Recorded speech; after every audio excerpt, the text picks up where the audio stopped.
اگست 610 عیسوی رمضان المبارک کے آخری عشرے کی طاق رات ہے۔ نبی پاک صلی اللہ علیہ وسلم بیت اللہ سے 10 کلومیٹر دور ایک پہاڑ جبل نور کی ایک تاریخی غار ہرا میں موجود ہیں۔ وہ غار جہاں سے خانہ خدا بھی دکھائی دیتا ہے۔ آپ وہاں سال میں 1 ماہ کے لیے تہنت فرماتے۔ یہ وہ عبادت ہے جو حضرت ابراہیم کی سنت ہے، جس میں سجود، تسبیحات اور غور و فکر شامل ہیں۔ رات کے کسی پہر غار یکدم نور سے منور ہو جاتی ہے اور رب کائنات کے جلیل القدر فرشتے جبرائیل رب کا پیغام لے کے حاضر ہوتے ہیں۔ یہ وہی فرشتے ہیں جو پہلے بھی پیغمبروں کو خدا کا پیغام پہنچاتے رہے ہیں۔ فرماتے ہیں، اقرا، پڑھو رب کے نام سے جس نے پیدا کیا انسان کو معلق مادے سے پیدا کیا۔ اپنے رب کے نام سے پڑھو جو بڑا کریم ہے، جس نے علم سکھایا قلم کے ذریعے، انسان کو وہ سکھایا جو وہ نہیں جانتا تھا۔ یہ وہ پہلی وحی ہے جو 5 آیات پر مشتمل ہے۔ اس سورہ کی 6 آیت سے آگے والی آیات الگ وقت اور جگہ پہ نازل ہوئیں اور بعد میں نبی پاک صلی اللہ علیہ وسلم نے ان آیات کو اس صورت کے ساتھ کمپائل کرنے کا حکم دیا۔ یہاں وحی کی شان سمجھنا بہت ضروری ہے۔ یہ کسی انسان کے بس کی بات نہیں ہے کہ وہ ایک وقت میں سارا قرآن ابزارب کر سکے۔ قرآن نور ہے اور یہ ایک پریشر ڈالتا ہے۔ یہ اتنا نور ہے کہ ایک انسان ایک وقت اس کا نزول برداشت نہیں کر سکتا۔ جیسے ڈاکٹرز جب کسی کو نئی میڈیکیشنز شروع کرواتے ہیں نا، تو ہلکی ڈوز دے کے تھوڑا وقفہ دیتے ہیں تاکہ باڈی پر اس کے اثرات کو مانیٹر کیا جا سکے۔ یہی وجہ ہے کہ پہلی وحی کے بعد ایک خاص وقفہ آیا اور پھر دوبارہ سے وحی کا سلسلہ شروع کیا گیا۔ اہل عرب اللہ کے نام سے واقف تھے اور اسے خالق کے طور پہ مانتے بھی تھے، لیکن اپنی دنیاوی ضرورتوں کے لیے نا مختلف بت بنا رکھے تھے، جیسے لات، منات، عزا وغیرہ۔ رزق کی کشادگی کے لیے الگ بت، شادی یا اولاد کے لیے الگ، غرض زندگی، صحت، کاروبار میں نفع، ہر شعبے کے لیے الگ الگ بت بنا رکھے تھے۔ کلیکٹیولی یہ کہہ سکتے ہیں کہ اللہ پاک کی ہر صفت کو الگ الگ بت کی انہوں نے شکل دے رکھی تھی۔ یہاں خاص طور پہ یہ فرمایا گیا کہ رب کے نام سے پڑھ، جس نے تمہیں تخلیق کیا، صرف پیدا ہی نہیں کیا بلکہ پالنے والا بھی ہے۔ پھر پہلی وحی کی اوپننگ آیا میں رب پاک کے نام سے شروعات کا حکم دیا گیا ہے۔ اس کی مزید وضاحت قرآن پاک کی سورہ نمل آیت 30، جہاں حضرت سلیمان ملکہ بلقیس کو خط لکھتے ہیں نا، اور اس کے شروع میں بسم اللہ الرحمن الرحیم لکھتے ہیں، جو کہ قرآن کی باقاعدہ آیت ہے۔ پھر سورہ نحل آیت 98 میں آیا کہ جب بھی قرآن پڑھو تو اللہ پاک کی پناہ مانگا کرو شیطان مردود کے شر سے، لہٰذا طاؤس کو تسمیہ سے پہلے پڑھا جاتا ہے۔ خلق کرنے کا ذکر پہلی اور دوسری دونوں آیات میں آیا ہے۔ پہلی آیت میں میکروکازم یعنی انٹائر یونیورس کی تخلیق کی طرف اشارہ ہے، یعنی پڑھو اس رب کے نام سے جو صرف انسان کا ہی نہیں، انسانوں کا ہی نہیں بلکہ پوری کائنات کا رب ہے۔ پھر فرمایا انسان کو علق سے پیدا کیا۔ لفظ علق کیا ہے؟ اس سے کیا مراد ہے؟ قرآن کے مفسرین اور ٹرانسلیٹرز نے لفظ علق کو جو ہے نا مختلف معنوں میں لیا ہے۔ زیادہ تر نے کہا کہ اس کا مطلب جمع ہوا خون ہے، جبکہ کچھ کا کہنا ہے کہ اس کا مطلب چپٹا ہوا میس یا مادہ ہے۔ مائکروسکوپ اور سائنسی ایجادات کی دریافت کے بعد نا اس آیت کا صحیح ترجمہ جو ہے وہ ممکن ہوا ہے۔ علق کا ترجمہ جمع ہوا خون صحیح نہیں ہے، کیونکہ انسان خون کے لوتھڑے سے نہیں بنا۔ اصل میں علق جو ہے نا وہ علقہ اور اس کے ڈیریویٹیوز جیسے تکلیق، تعلیق، یعنی کسی چیز کے جوڑنے یا لٹکانے سے لیا گیا ہے۔ علق جو ہے وہ عربی زبان میں جوگ کو بھی کہتے ہیں۔ یہ کسی چیز سے چپک کر نا خون چوستی ہے، اسی طرح خون سے خوراک حاصل کر کے بڑھتی ہے۔ انسانی گروتھ کئی مراحل سے گزرتی ہے، جس میں سب سے پہلا مرحلہ جو ہے وہ فرٹیلائزیشن کا ہے، جس میں سپرم اور ایگ فرٹیلائزیشن کے بعد زائگوٹ بناتے ہیں، جس کا سائز تقریباً 0.1 ملی میٹر ہوتا ہے، which is impossible to see with naked eye۔ پھر سیل ڈویژن کے ساتھ یہ بڑھنے لگتا ہے اور مدرز ووم یا رحم مادر سے چپک جاتا ہے۔ اس عمل کو امپلانٹیشن کہتے ہیں۔ یہاں اس کا سائز 0.0104 انچز یعنی ایک خشخش کے دانے کے برابر ہوتا ہے۔ یہاں پہ یہ بڑھنے لگتا ہے اور ایک لیچ یا جونک کی شکل میں دکھائی دیتا ہے۔ نہ صرف شکل میں بلکہ جیسے جونک جسم سے خون چوس کے خوراک حاصل کرتی ہے نا، ویسے ہی ایمبریو رحم سے خون کے ذریعے خوراک لے کے تیزی سے بڑھنے لگتا ہے۔ اس سیکنڈ سٹیج کا جو ذکر ہے علق کے طور پہ آیا ہے۔ اب یہاں اتنی لمبی تمہید کا مقصد کیا تھا؟ اصل میں یہ جو سٹیج ہے یعنی امپلانٹیشن یہ ایمبریونک ڈیولپمنٹ میں بہت اہمیت رکھتی ہے۔ اگر اس سٹیج پر امپلانٹیشن نہ ہو سکے تو پریگنینسی ول ناٹ اکر۔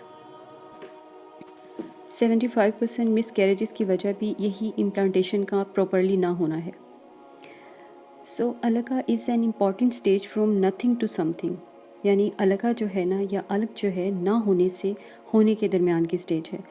انسان کی تخلیق کے عمل میں ایک دور وہ بھی آتا ہے جب اسے آنکھ سے دیکھنا بھی ممکن نہیں ہوتا، پھر اسے رحم سے جوڑ دیا جاتا ہے، وہاں اسے خوراک اور لائف سسٹیننس کے تمام ضروری اجزاء جو ہیں وہ فراہم کیے جاتے ہیں، اور بالآخر ایک انسانی شکل میں پہچان کے قابل بنا دیا جاتا ہے۔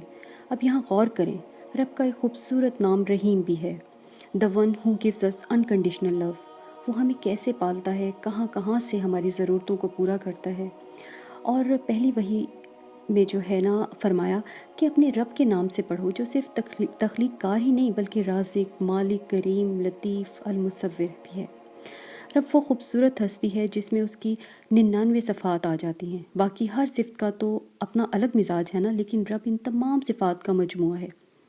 جب ہم اس رحیم رب سے جڑ جاتے ہیں نا، عام انسان سے بہترین انسان بنا دیے جاتے ہیں۔ کیا چیز ہمیں رب سے جوڑتی ہے، اس کی پہچان کراتی ہے؟ وہ وحی اور کلام الہی ہے۔ اب پہلے ہی وحی میں کا لفظ کا جو چناؤ ہے وہ اتنا خوبصورت اور جامع ہے کہ اس سے بہترین کوئی تشبیہ ہو ہی نہیں سکتی تھی۔ پھر اگلی آیات میں فرمایا، جس نے قلم کے ذریعے علم سکھایا اور انسان کو وہ علم عطا کیا، علم سکھایا جو وہ نہیں جانتا تھا۔ اب علم کیا ہے؟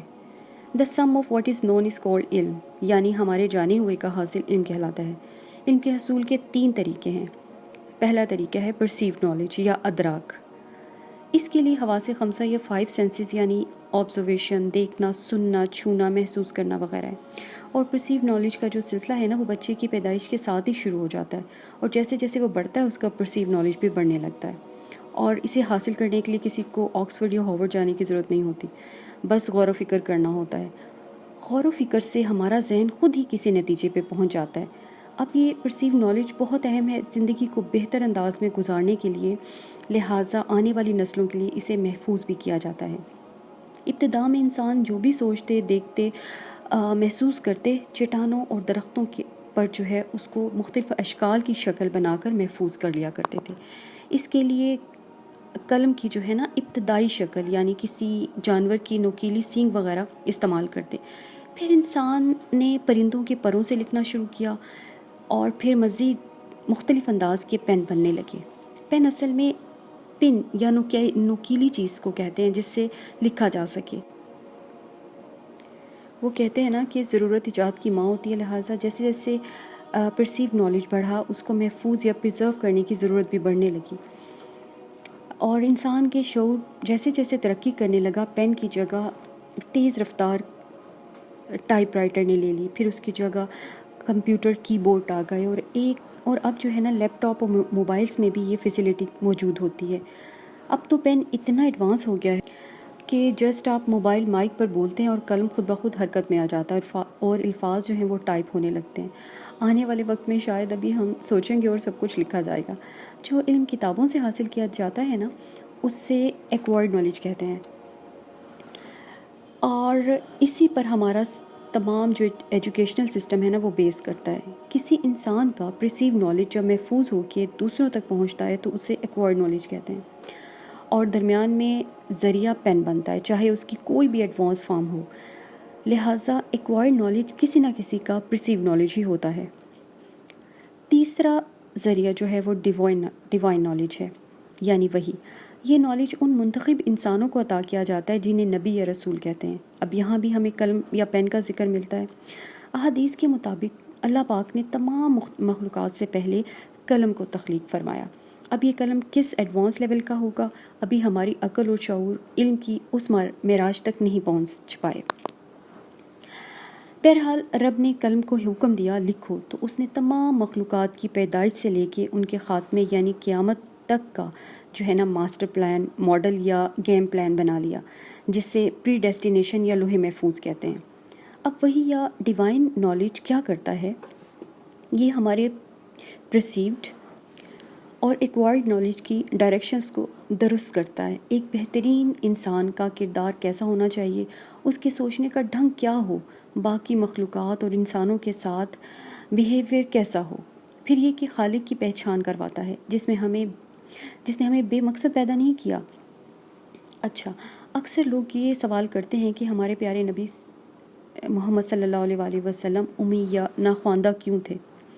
وجہ یہ ہے کہ جس علم کو ہم تعلیم یا ایجوکیشن کہتے ہیں نا، وہ بھی کسی نہ کسی انسان کا پرسیو نالج ہی ہوتا ہے، اور اس میں کہیں نہ کہیں غلطی کی گنجائش جو ہے وہ ہمیشہ رہتی ہے۔ پھر اللہ پاک کے منتخب لوگ جو ہوتے ہیں جیسے نبی اور رسول، ان کے لیے جو اللہ پاک ان کو پرسیپشنز دیتا ہے نا، وہ بھی بہت ہی اعلیٰ درجے کی ہوتی ہیں، اور ان کو غور و فکر ان کی زندگی کا بہت اہم حصہ ہوتا ہے۔